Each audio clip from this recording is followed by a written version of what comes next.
শতকের বাগবাড়ির মুসলমান সুলতান মাহমুদ গজনবী চলে গেলেন সুদূর খেরকানে। আবুল হাসান খেরকানি রহমাতুল্লাহ আলাইহির বারগাহে। তিনি আবার ছিলেন হযরত বাইজিদ বুস্তামি রহমাতুল্লাহ আলাইহির পরে। বাইজিদ বুস্তামি রহমাতুল্লাহ আলাইহি বায়াত ছিলেন হযরতে ইমাম জাফর সাদেক রাহিমাহুল্লাহের কাছে। খুব মনোযোগ দিবেন। অনেক বড় দরুদের ওলি ছিলেন তারা, আজকের কথা না, বহু আগের কথা। সুলতান মাহমুদ গজনবী গেলেন, যা দেখতেছেন আল্লাহর ওলি মুরাকাবায় জিকিরের হালতে বসা। খুবই মুরাকাবা জিকিরের হালত। আল্লাহর ওলি বসে আছেন, খাদেম পিছন দিক থেকে ধীরে ধীরে হুজুরকে বাতাস দিচ্ছে। সুলতান মাহমুদ গজনবী কোনো কথা নাই, চুপচাপ বসে আছেন তিনি। কারণ হুজুরের মুরাকাবা ভাঙবেন, যদি বেয়াদবি হয়, আল্লাহর ওলি যদি কষ্ট পায়। দেখেন আগের সুলতান যারা ছিলেন তারা ওলি ভক্ত ছিলেন, এতটাই ভয় পাইতেন যদি ভুল হয়ে যায়, আল্লাহর ওলির সাথে যদি বেয়াদবি হয়ে যায়। চুপচাপ তিনি বসে আছেন দীর্ঘ সময়। এত বিরাট সালতানাতের অধিকারী সুলতান একজন আল্লাহর ওলির কাছে অসহায়। কি কথা কন না কেন, ঠিক কিনা? আল্লাহর ওলির কাছে তিনি অসহায়, চুপচাপ বসে আছেন, কোনো কথা নাই। অনেক সময় পরে খাদেমকে ডাক দিয়ে বললেন, আল্লাহর বান্দা, আমি সুদূর আফগানিস্তানের গজনি থেকে আসছি। সুলতান মাহমুদ গজনবী, আমি গজনির সাম্রাজ্যের সুলতান, আল্লাহর ওলির খেদমতে আসছি। দয়া করে হুজুরকে একটু অবহিত করেন, আমি দোয়া নেওয়ার জন্য আসছি। খাদেম হুজুরের মুরাকাবা ভেঙে দিলেন। আবুল হাসান খেরকানি রাহিমাহুল্লাহ ডাক দিয়ে বললেন, বেটা মুরাকাবা কেন ভাঙলা? বলে, হুজুর, গজনি সাম্রাজ্যের সুলতান মাহমুদ গজনবী আপনার কদমে আসছেন দোয়া নেওয়ার জন্য, এজাজতের জন্য। আল্লাহর ওলি ধমক দিয়ে বলেন, বেটা দুনিয়ার কুকুরকে বের হয়ে যেতে ক, আমার কাছে কেন আসছে এটা বের করে দেখে আমার থেকে। ও কেন আসছে বের হয়ে যেতে ক, ওর সাথে আমার কোনো কথা নাই, বের হয়ে যেতে বল। সুলতান মাহমুদ গজনবী খুব বিচক্ষণ ছিলেন।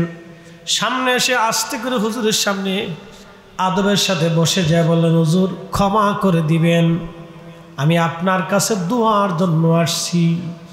বলতেছে, কেন আসছো বলো? বলে, হুজুর দোয়ার জন্য আসছি। কি দোয়া চাও তুমি? বলতেছে, হুজুর ভারতের একটা বিরাট বড় মন্দির আছে সোমনাথ, এই মন্দির আমি দখল করতে চাই, এই এলাকা আমি দখল করতে চাই।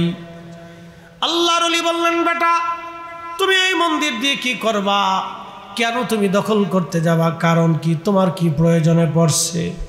বলতেছে, হুজুর আমি শুনছি, আমি জানছি আল্লাহর নবী মক্কাতুল মুকাররমায় কাবা শরীফের ভিতরে 360টা মূর্তি ভেঙ্গে ফেলে দিয়েছিল। এই ভাঙ্গা ভগ্নাংশ কিছু অংশ এনে তারা ওই মূর্তি বানাইছে। আর তারা বলে নাকি মূর্তি, এই মন্দির কেউ দখল করতে পারবে না। তাদের এই ইচ্ছাকে, বিশ্বাসটাকে আমি নষ্ট করে দেওয়ার জন্য, প্রতিহত করার জন্য, এবং ওই যে কাবা শরীফ থেকে ভেঙ্গে ফেলে দেওয়া ভগ্নাংশ আমি একবারে চুরমার করে দেওয়ার জন্য আমি আক্রমণ করতে চাই। কিন্তু হুজুর আমার সেনাবাহিনী বিরাট বড় দুর্বল, এত বিরাট সেনাবাহিনীর সঙ্গে আমার এই ছোট্ট সেনাবাহিনী যুদ্ধে পারবে না। আমি আল্লাহর ওলির কাছে আসছি এজাজত নেওয়ার জন্য, দোয়া নেওয়ার জন্য। আপনি যদি দোয়া করে দেন তাহলে আমি যুদ্ধে জড়াবো, আর দোয়া যদি না করেন তাহলে আমি যাব না। আওয়াজ তুলে বলা যাবে কি আল্লাহু আকবার? ইতিহাস বুঝে যাবে না, এত সহজ। বাংলা কোনোদিনও বিজিত হতো না যদি শাহজালাল ইয়ামানি মুজাররিদি রাহিমাহুল্লাহর হাত না থাকতো। কসমিন কালেও না, বাপের জন্মেও না। কোন ইতিহাসে সম্ভবই ছিল না যদি শাহজালাল ইয়ামানি মুজাররিদির হাত না থাকতো, যদি ওনার উপর হাত না থাকতো, যদি ইলমুল কলবের শক্তি না থাকতো, সিফা সালান নাসিরউদ্দিন সাহেব তলোয়ার এ জমিনে চলতো না। যদি উনার সেই আল্লাহ প্রদত্ত ক্ষমতা না থাকতো, মুসলিম তো দূরের কথা, মুসলমানের অস্তিত্ব নিয়ে জমিনে সন্দিহান ছিল। অতএব আমাদের ইতিহাস ঐতিহ্যকে সংরক্ষণ করতে হলে আল্লাহর ওলিদের পথ মত আমাদের প্রয়োজন। কথা বলেন ঠিক না ঠিক? প্রিয় সাধকেরা মুসলমান, হযরত সুলতান মাহমুদ গজনবী রাহিমাহুল্লাহকে আবুল হাসান কিরকানি রাহমাতুল্লাহ আলাইহি দোয়া করলেন। দোয়া করার পরে তিনার গায়ের ভিতর থেকে জুব্বাখানা খুললেন। জুব্বাটা জায়গায় জায়গায় তালি দেওয়া ছিল, সিরা ছিল, মোটা সুতার বানানো কম্বলের মতো জুব্বা মোটা। খুলে দিয়ে বললেন, বেটা জুব্বাখানা নিয়ে যাও, যাও জুব্বাখানা নিয়ে, যদি ওই সময় কঠিন মুসিবতের মধ্যে পড়ে যাও, আমি জুব্বাখানা তোমারে দিয়ে দিলাম। জুব্বাখানা তুমি আল্লাহর দরবারে ওযু করে নামাজ পড়ে যদি যুদ্ধে তুমি বিপদের মধ্যে পড়ো, এই জুব্বাখানা হাতের মধ্যে নিয়ে আল্লাহকে বলবা, আল্লাহ জুব্বার মালিক যদি তোমার পছন্দ হয়, আল্লাহ এই জুব্বার মালিকরে তুমি যদি ভালোবাসো, তোমার যদি পছন্দের ভালোবাসার হয়, তাহলে এই জুব্বাখানা ধরে তোমার দরবারে হাত বাড়াইছি। সুলতান মাহমুদ, তুমি আল্লাহর কাছে যা যা মন চাই চাবা, আল্লাহর ইচ্ছায় আশা করি আমার মালিক তোমারে খালি ফিরাবে না। জোরে বলা যাবে কি মারহাবা?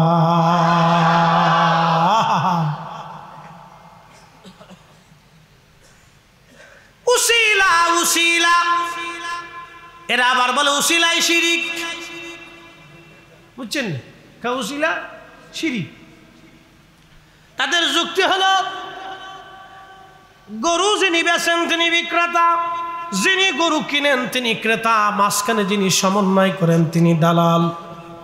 তাদের কথা যুক্তি দেখেন, যুক্তি সুন্দর কিন্তু গলদ আছে। তারা বলতেছেন আমরা চাবো আল্লাহর কাছে, দিবে আল্লাহ, মাঝখানে আবার উসিলার দরকার কি? বলে উসিলা নামক কোনো দালালের প্রয়োজন আমাদের নাই। কিন্তু আজকে শুনে যান, উসিলা শুধু আমরা চাই নাই, সাহাবীরা উসিলা চেয়েছে। বিশ্ববিখ্যাত সাহাবী খলিফায়ে রাশিদ, খোলাফায়ে রাশিদিনের অন্যতম খলিফা হযরত ওমর রাস্তা দিয়ে হেঁটে গেলে 40 দিন পর্যন্ত শয়তান ওই রাস্তা দিয়ে যাইতো না ভয়ে। হযরত ওমর তিনি সেই খলিফাতুল মুসলিমিন, খোলাফায়ে রাশিদ, তিনি সেই খলিফা। দজলা নীল নদরে তিনি একমাত্র ব্যক্তি কলম দিয়ে চিঠি লিখে পাঠিয়েছিলেন। নীল নদ তার চিঠি অনুযায়ী আবার জোয়ার এসেছিল। তিনি সেই খলিফা। মদিনায় মসজিদে নববীর মিনারাতে মিম্বরে দাঁড়াইয়া সুদূর 200 মাইল দূর নাহমানদের যুদ্ধের ময়দান তিনি দাঁড়ায় দাঁড়ায় দেখেছিলেন। তিনি সেই খলিফা ওমর, যার আওয়াজ শুধু নেহাওয়ানদের যুদ্ধের ময়দানে পৌঁছায় গিয়েছিল। তিনি সেই খলিফাতুল মুসলিমিন ওমর ন্যায় বিচারের তাগিদে নিজের সন্তানকে পিটিয়ে হত্যা করেছিলেন। তিনি সেই ব্যক্তি যিনি চুল পরিমাণ আল্লাহর আইনের বাহিরে কোনোদিন ফয়সালা দেন নাই। একবার জোরে বলা যাবে আল্লাহু আকবার। আমাদের আমির উমরারা যদি বেনামাজি হয়, আমির উমরারা যদি সৎ না হয়, তাহলে আমাদের দুঃখের কোনো শেষ নাই। হযরত আমিরুল মুমিনিন ওমর রাদিয়াল্লাহু আনহু, তিনি সেই ব্যক্তি। মদিনা মুনওয়ারায় কোনো বৃষ্টি নাই, বৃষ্টির দারুণ অভাব হয়ে পড়ল। লোকেরা এসে বলল, আমিরুল মুমিনিন বৃষ্টির বড় অভাব, আপনি দয়া করে বৃষ্টির জন্য দোয়া করেন। হযরত ওমর দোয়া শুরু করলেন। বর্ণনাকারী রাবী সাহাবী খাদিমুর রাসূল হযরত আনাস রাদিয়াল্লাহু আনহু বলতেছেন, হযরত ওমর রাদিয়াল্লাহু আনহু তিনি দোয়া করতেছিলেন। ওয়া ইন্না কুন্না নাতাওয়াসসালু বিআম্মিন নাবিয়িনা। ওগো রব, এখন তোমার নবীজির চাচার উসিলা ধরে দোয়া করতেছি, দয়া করে আপনি আমাদেরকে বৃষ্টি দেন। হযরত ওমর দোয়া করে, আল্লাহ তোমার নবীজির চাচা আব্বাস রাদিয়াল্লাহু আনহুর উসিলা ধরলাম, আল্লাহ আকাশ থেকে বৃষ্টি দেন। হযরত রাবি খাদিম রাসূল আনাস বলতেছেন, ক্বালা ফায়াসকুন, আমি দেখলাম আল্লাহর আকাশ থেকে অজর দ্বারা বৃষ্টি নামা শুরু হয়ে গেল। একবার জোরে বলা যাবে কি আল্লাহু আকবার? তাহলে বলেন উসিলা আসে না নাই? যদি উসিলা শিরিক হয় তাহলে সাহাবীরা আগে শিরিক করছে। আরে উসিলা কইরা সাহাবী যদি শিরিক করে, আমরা সুন্নি মুসলমান সাহাবীদের মতোই করতে রাজি আছি। কথা বলেন ঠিক না বেঠে?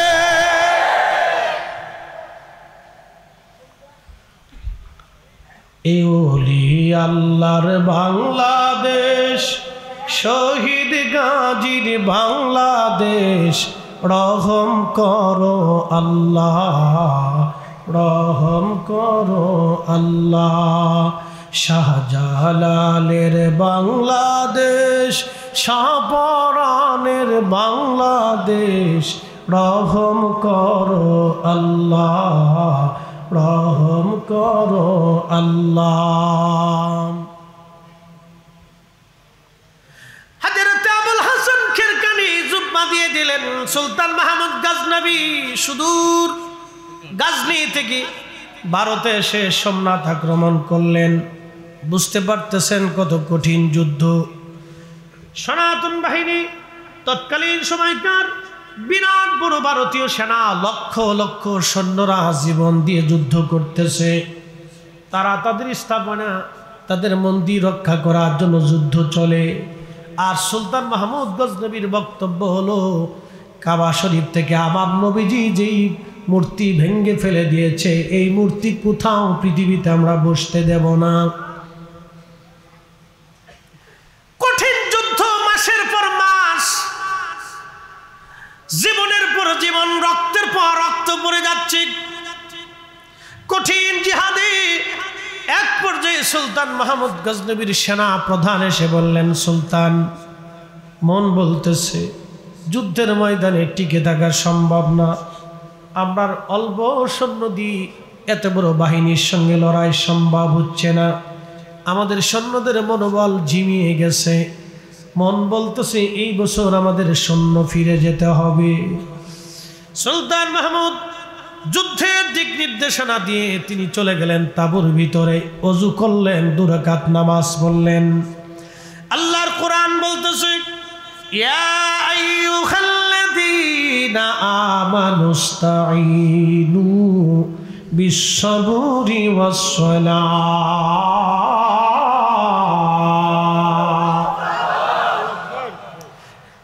তেলের গাড়ি তেলে চলে,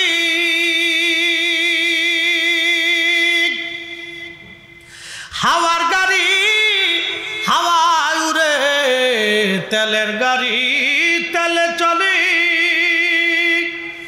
হাওয়ার গাড়ি হাওয়ায় উড়ে, বিনা তেলে চালায় গাড়ি নবী সুলাইমান।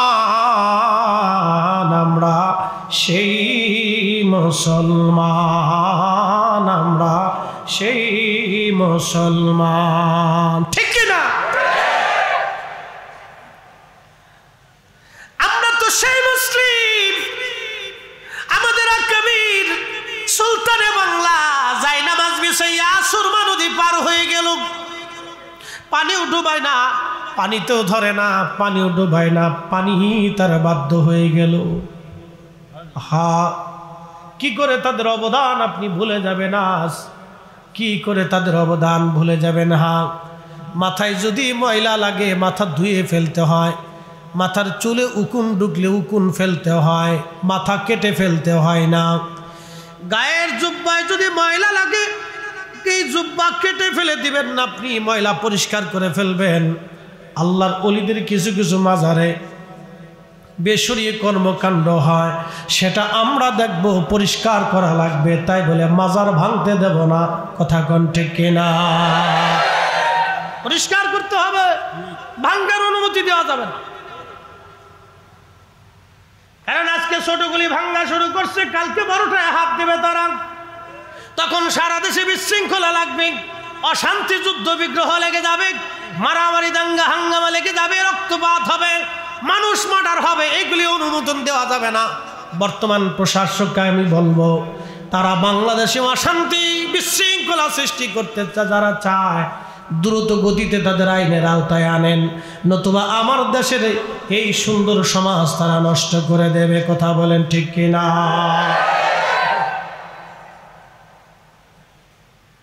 প্রিয় মুসলমান, খুব মনোযোগ দিয়ে শুনে যাবেন।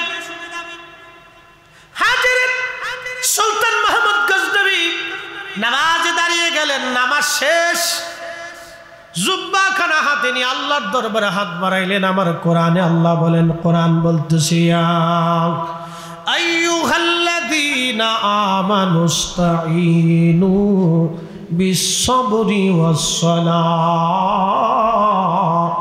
হে ঈমানদার, তুমি আমি আল্লাহর কাছে সাহায্য চাও। দুইটা পদ্ধতিতে তুমি আমার কাছে সাহায্য চাবা।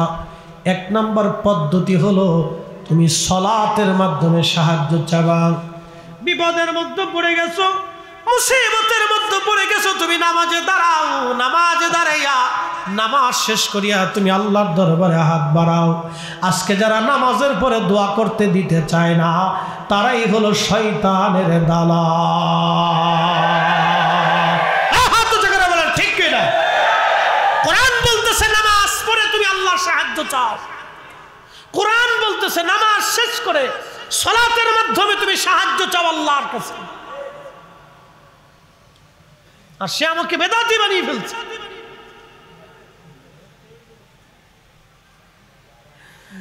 আল্লাহর কোরআন আরো বলতেছে, ফাইদা ফারাগতা ফানসাব ওয়া ইলা রাব্বিকা ফারগাব। বিশ্ববিখ্যাত তাফসীর ইবনে আব্বাসের ভিতরে রাইসুল মুফাসসিরিন হযরত আব্দুল্লাহ ইবনে আব্বাস রাদিয়াল্লাহু আনহুমা তিনি আয়াতের তাফসীর করতে যায় লেখেন, ফাইযা ফারাগতা মিনাস সালাতিল মাকতুবা। আল্লাহর কোরআনে আমার রব, আমার মালিক আল্লাহ বলতেছেন, হাবিব আপনি যখন নামাজ থেকে ফারেগ হবেন, ফরজ নামাজ থেকে আপনি যখন ফারেগ হবেন, ফানসাবু ওয়া ইলা দুআ, আপনি দোয়ার মাধ্যমে আল্লাহর দরবারে মনোনিবেশ করেন। কোরআনে ফায়সালা নামাজের পরে দোয়া, কোরআনের ফায়সালা নামাজের পরে দোয়া, নামাজের পরে দোয়া।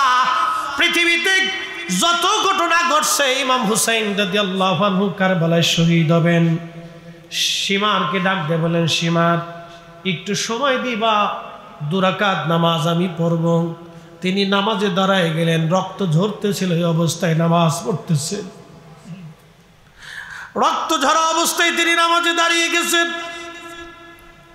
একটা দুইটা তীরে না, 121টি তীরের আঘাত ছিল। 21টা বর্ষার আঘাত ওনার শরীর মোবারকে ছিল। 33টা তলোয়ারের আঘাত ওনার শরীরটাকে ঝাঁঝরা করেছিল। পৃথিবীতে একজন ব্যক্তির মাজার শরীফ 2টা, তিনি ইমাম হুসাইন। তোনার দেহ মোবারকের মাজার কারবালায়, মাথা মোবারকের মাজার হলো বর্তমান আল আজহার বিশ্ববিদ্যালয়ের পাশে। ইমাম বুখারীর মাজার আছে, ইমাম তিরমিজির মাজার আছে, ইমাম নাসাইর মাজার আছে, ইমাম আজম আবু হানিফার মাজার আছে, ইমাম শাফিঈর মাজার আছে, ইমাম হাম্বলের মাজার আছে। পৃথিবী বিখ্যাত ওলিয়া উলিয়াদের মাজার আছে। তাদের মাজার যদি সংরক্ষণ করা না হয়, মুসলমান তাদের ইতিহাস জানবে না, ঐতিহ্য জানবে না, ভুলে যাবে। কি কথা কন না কেন, ঠিক কিনা? তাদের মাজারের পাশে যখন মুসলমান দাঁড়াবে, তখন মনে হবে তিনি ইমাম বুখারী, আমিরুল মুমিনিনা ফিল হাদিস। তিনার মাজার গম্বুজ করে তৈরি করা হয়েছে। আরে বিশ্ববিখ্যাত আইম্মে ইকরাম, উলামা ইকরাম তাদের মাজার শরীফ নির্মাণ করেছেন। আল্লাহর নবীর মাজার আছে, আল্লাহর নবীর রওজা শরীফ ঢালাই করে জমিন পর্যন্ত, পাতাল পর্যন্ত ঢালাই করে সুলতান মাহমুদ গজনবী, না দুঃখিত, বিশ্ববিখ্যাত সুলতান নুরউদ্দিন জঙ্গি রহমাতুল্লাহ আলাইহি, আল্লাহর নবীর রওজা মোবারক পাতাল পর্যন্ত একেবারে সীসা দিয়ে ঢেলে তিনি রওজা শরীফকে একবারে ঢেকে ঘিরে একবারে সীসা দিয়ে তিনি গেঁথে দিয়ে গেছেন। আল্লাহর নবীর রওজা শরীফ তিনি গেঁথেছেন। ওই জমানার বিশ্ববিখ্যাত আইম্মায়ে ইকরাম ফকিহ-ই-আযম ছিলেন, তারা কেউ বাধা দেয় নাই। আজকে তোমাদের হলো কি, খালি ভাঙতেই চাও, ভাঙতেই চাও। তার মানে ভাঙ্গার কথা না, কথা হলো আমার দেশের উগ্রতার বিষ সরাই দিতে চাও, আমার দেশে অশান্তি বাঁধাইতে চাও। আমরা সুন্নিরা সজাগ থাকতে দেশে অশান্তি বাঁধাইতে দেব না। কথা বলেন ঠিক কিনা?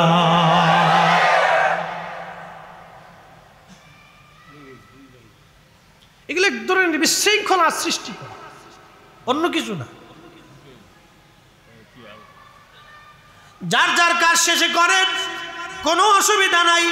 তবে হ্যাঁ, উলামায়ে কেরামের দায়িত্ব, কোনো মাজারের বেসরি যদি কাজ হয়, তাহলে সর্বোপরি আলেমদের কাজ হলো সবাই এক জায়গায় বসবে। সব ঘরানার আলেম, সব ঘরানার আলেম সবাই বসবে। সমস্ত ঘরানার আলেমরা এক জায়গায় বসবে, সবাই সবাইকে দাওয়াত করবে, এক জায়গায় বসে বলবে অমুক মাজারে এই কাজ হয়, আসেন আমরা সেটাকে পরিষ্কার করি।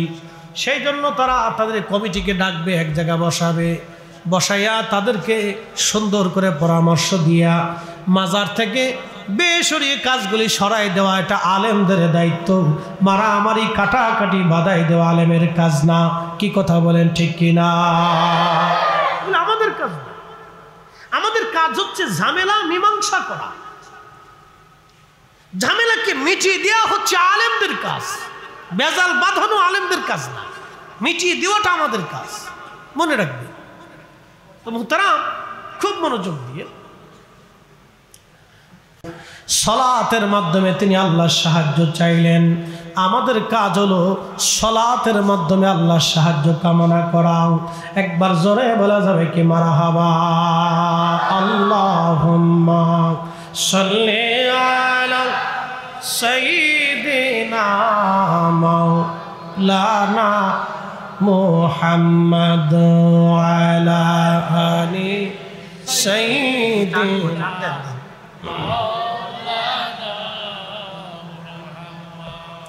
আপনাদের বুঝতে কোনো অসুবিধা হয়, কষ্ট হচ্ছে?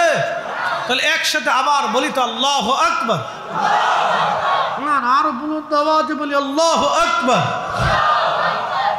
সুলতান মাহমুদ গজনবী হাত বাড়াইছে, হাত বাড়িয়ে দিয়েছেন জুব্বাখানা নিয়ে। রাব্বি, আমার মুর্শিদ, তোমার ওলি আবুল হাসান খেরকানি রাহিমাহুল্লাহ, তিনি এই জুব্বাখানা আমারে দিয়া আমাকে বলেছিলেন, বেটা জুব্বার উসিলা এই তুমি বলবা দোয়াতে আল্লাহ জুব্বার মালিক যদি তোমার পছন্দ হয় তাহলে আমাকে এটা দাও সেটা দাও। রব্বুল আলামিন, আজকে আমি হাত তুলেছি এই জুব্বাখানা হাতে নিয়ে, আল্লাহ আল্লাহ আজকে আমি হাত বাড়াইলাম। রব্বুল আলামিন, এই জুব্বার মালিক যদি তোমার পছন্দ হয়, এই জুব্বার মালিক যদি তোমার পছন্দ হয়, তাকে যদি তুমি ভালোবেসে থাকো আল্লাহ, এই জুব্বার উসিলা ধরলাম, জুব্বার মালিকের উসিলা ধরলাম।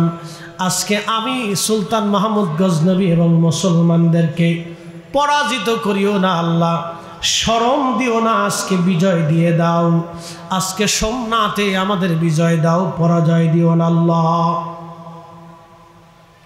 সুলতান মাহমুদ গজনবী চোখের পানি ফেলে ফেলে কাঁদতেছে, আল্লাহ আজকে শরম দিয়েন না, লজ্জা দিয়েন না আল্লাহ, আজকে শরম দিয়েন না, বিজয় দেন আল্লাহ, শরম দিয়েন না।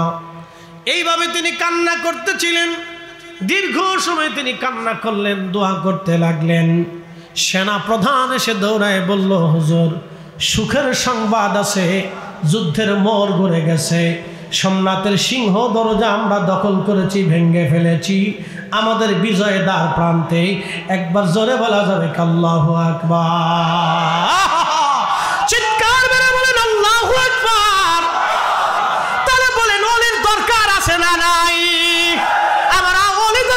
পক্ষে আছি, ওলিদের পক্ষে থাকবো। শাহজালালের জমিন, শাহপরানের জমিন, 360 আউলিয়ার জমিন, আল্লাহর ওলিদের জমিনে ওলিদের দেওয়া ইসলাম এদেশেই চলবে। হাত উঁচা করে বলেন ঠিক না বেঠে?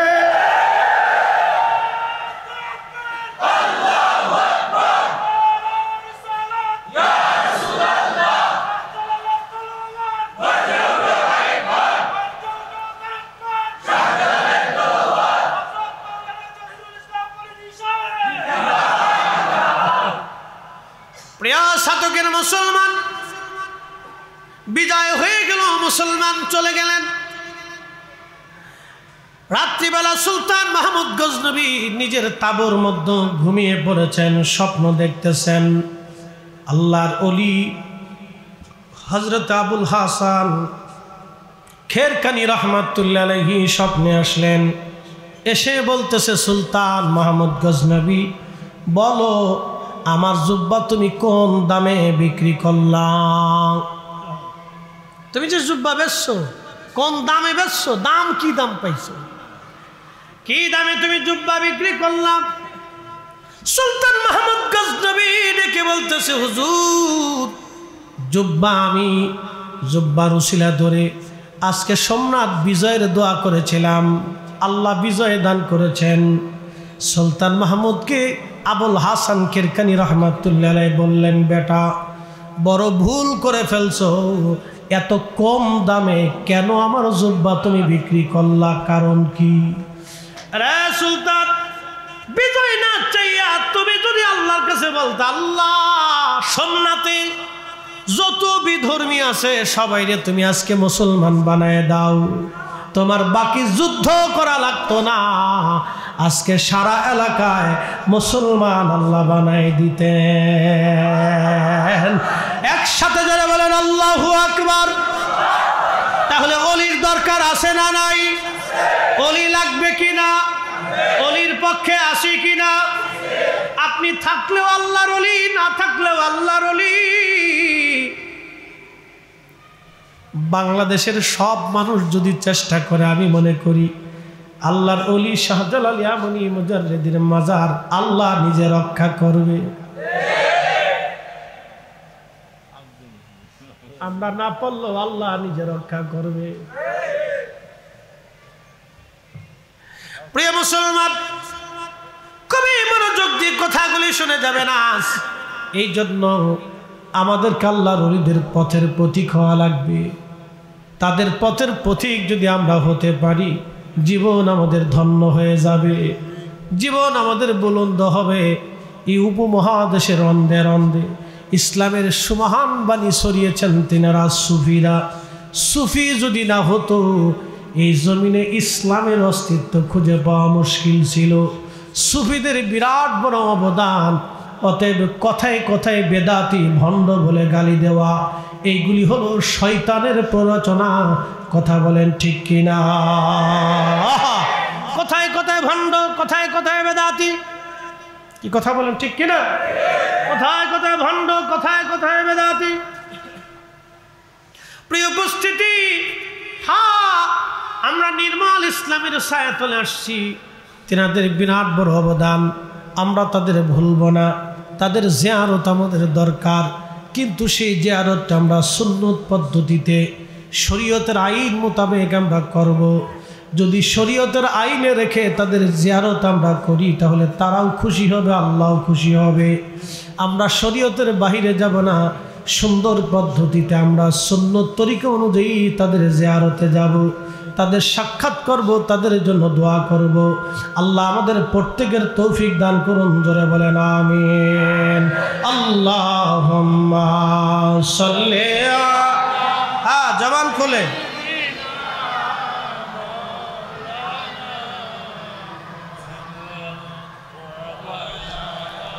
আলি সাইয়্যিদিনা। একটু জিকির করে লা ইলাহা ইল্লাল্লাহ, লা ইলাহা ইল্লাল্লাহ, লা ইলাহা ইল্লাল্লাহ, হাসবি রাব্বি জাল্লাল্লাহ মা ফি কলবি গায়রুল আহা নূর মুহাম্মদ ওহ নূর মুহাম্মদ ওরি লা ইলাহা ইল্লাল্লাহ লা ইলাহা হক লা ইলাহা জবান খুলে আল্লাহ আল্লাহ আল্লাহ আল্লাহ আল্লাহ আল্লাহ আল্লাহ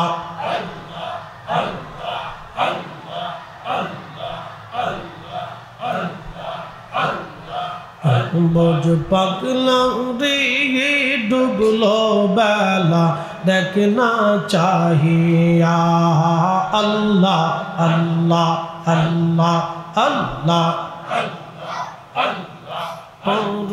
পারের ডাক পড়িলে পারের ডাক পড়িলে পার হবি তুই কি দিয়া পার হবি তুই কি দিয়া ডুবলো বেলা দেখনা চাহিয়া আল্লাহ আল্লাহ আল্লাহ আল্লাহ আল্লাহ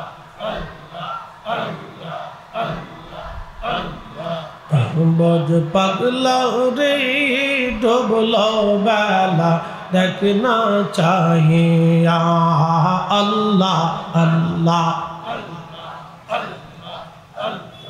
সাদের জীবন হেলায় হেলায় শেষ হইতে চলিল নামাজ রোজা জিকির ফিকির কে সইনা হি হইল সাদের জীবন হেলায় হেলায় শেষ হইতে চলিল নামাজ রোজা জিকির ফিকির কে সইনা হি হইল রংতা মা শাহিদিন কাটাইলা রংতা মা শাহিদিন কাটাইলা আল্লাহর জিকির করলা না তোমরা আল্লাহর তালাশ করলা না ডুবলো বেলা দেখনা চাহিয়া আল্লাহ আল্লাহ আল্লাহ আল্লাহ আল্লাহ আল্লাহ আল্লাহ আল্লাহ আল্লাহ আল্লাহ আল্লাহ বোঝ পাগলা রে ডুবলো বেলা দেখনা চাহিয়া আল্লাহ আল্লাহ পর পারের ডাক পড়িলে পর পারের ডাক পড়িলে পার হবি তুই কি দিয়া রে পার হবি তুই কি দিয়া ডুবলো বেলা দেখনা চাহিয়া আল্লাহ আল্লাহ আল্লাহ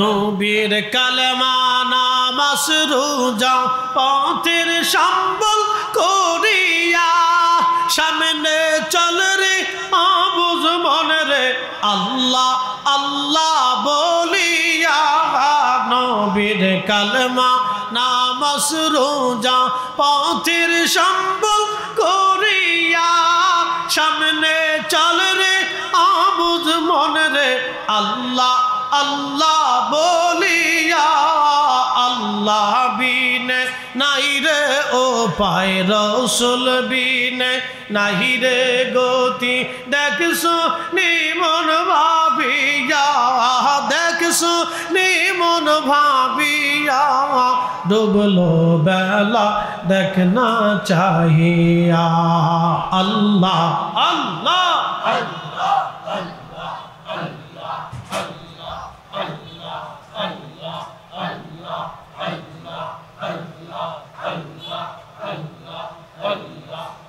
বোঝ মৌন রে ডুবলো বেলা